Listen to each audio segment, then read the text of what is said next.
Gumbo Malone was nursing his third cup of coffee and wondering why anyone would name a boat asterisk Restless Leg Syndrome asterisk when Dolores Krankowitz came clacking down the dock in her flamingo-pink platform. Shoes, she had to be pushing 70. But her hair was cotton candy blue and her eyeshadow looked like she de-applied it with a paint. "Roller, Mr. Malone, I need your help." She clutched a rhinestone purse to her chest like it contained the crown jewels. "Someone stole my Fernando." Gumbo set down his coffee. In Cedar Key, missing pets came in all varieties of iguanas, pythons, and once a guy's emotional support alligator named Chompers. What kind of animal is Fernando? He's not an animal, he's a lawn flamingo, but he's special. "Lady, I don't usually." He's worth $12,000. Gumbo nearly choked on his coffee. "Come again?" Dolores opened her purse and pulled out a photograph of what looked like a regular pink plastic flamingo. The kind you could buy at any garden center for $15. Fernando is a 1957 original Dawn Featherstone prototype. There are only 3 in existence. And someone just walked off with it. That's what I thought, but then I saw the security footage. She pulled out her phone and showed him a grainy video.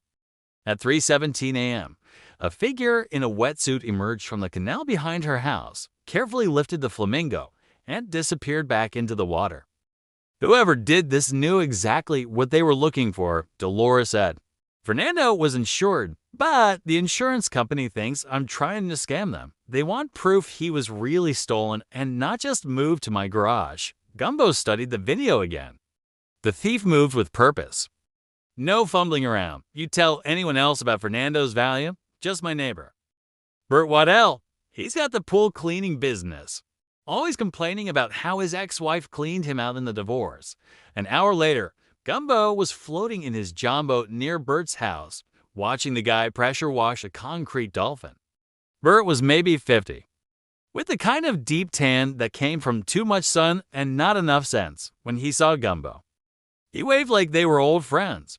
"Hey there, you're that pipe, right? Heard about poor Dolores and her lawn ornament. Crazy what people will steal these days." "Yep, crazy." Gumbo drifted closer. "You do much night diving, Bert?" "Me nah. I'm more of a beer and TV kind of guy after dark." But his eyes shifted toward his garage, and Gumbo caught the faint outline of diving equipment hanging on the wall. "That's a nice wetsuit you got there." "Oh, that old thing? Found it at a yard sale. Never even used it." But the wetsuit was still damp. Gumbo smiled. "Tell you what, Bert. Why don't you and I take a little swim over to where you hid Fernando? Because I'm betting that $12,000 bird is sitting on the bottom of the canal, wrapped in a tarp, waiting for the heat to die down." Bert's face went through several interesting color changes before settling on the shade of a boiled shrimp. "How'd you? Security camera caught you coming out of the water. Genius. Plus, your wetsuit's dripping on your concrete." 20 minutes later, they pulled Fernando up from 10 feet of water, still pristine in his plastic bag. Bert had figured he'd let a few weeks pass, then find the flamingo and claim the reward Dolores had posted. "That's nice," Gumbo said, handing it over. "Dolores will be so happy she'll probably kiss you." "Yeah, well, she's welcome to try." As they approached the dock, Gumbo heard the unmistakable click of Dolores' high heels on the wood planks. "Fernando," she cried, taking the flamingo and hugging it like it was a long-lost relative. Then she looked at Gumbo, her eyes suspiciously dry. "And Mr. Malone, thank you for your help. But I told my neighbor, Bert, that I was offering a reward. And he insisted on helping me find my precious Fernando. And look, he found him all by himself." "Oh, no, Dolores, you misunderstood. It wasn't just Bert who found Fernando. See, I found him too, and so did the police." "Oh, dear. Well, I guess that means you don't owe Bert anything." "No."